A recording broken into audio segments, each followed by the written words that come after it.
दिव्य समावेशर भव्य समावेशर आयोजन हो पारिछि एवं जहाँकर अनुकंपारे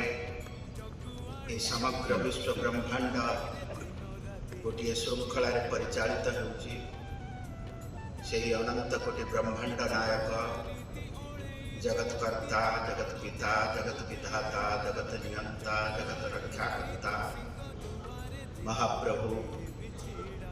श्री श्री जगन्नाथंकर एवं चतुर्था मूर्तिंकर चरण कमल तले सर्वप्रथमे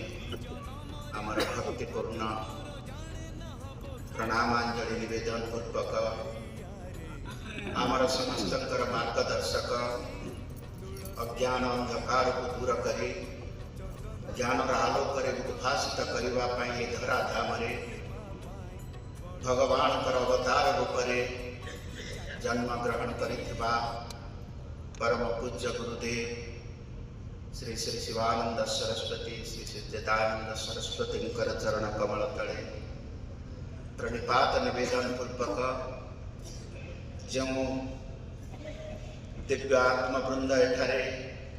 उपवेशन करी सत्संगर सानिध्य लाभ करने संगे संगे भारतीय ज्ञान परंपरा एवं बौद्धिक चेतना आलोक उद्भासित होबार एक सुजोग पाई समस्त मोर गुरु भाई मान प्रणाम करुच्ची अभिनंदन जनाऊँची।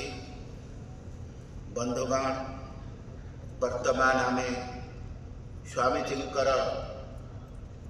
पाखर शुणुले वेदांत वेदांतर आभिमुख्य वेदांत प्रसंग स्वामी शिवानंद एवं दिव्य जीवन संघर जहा परिभाषा स्वामी विवेकानंदंकर जहा दृष्टिकोण ये समस्त विषय खूब सुंदर भाव में आमको से तांकर प्रवचन माध्यम शुणाउथिले।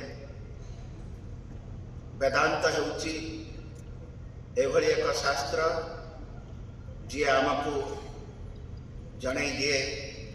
जे ये शरीर एवं आत्मा उपरे आउ एक तत्व रही जो तत्वर ये समग्र विश्व ब्रह्मांडर सृष्टि जो तत्व द्वारा ये समग्र विश्व ब्रह्मांड परिपालित होती एवं प्रलय काल जो तत्व ये समग्र विश्व ब्रह्मांड मध्य विलीन हो यतो वा इमानि भूतानि जायन्ते यह हूँ से परम ब्रह्म सच्चिदानंद स्वरूप नित्य शुद्ध बुद्ध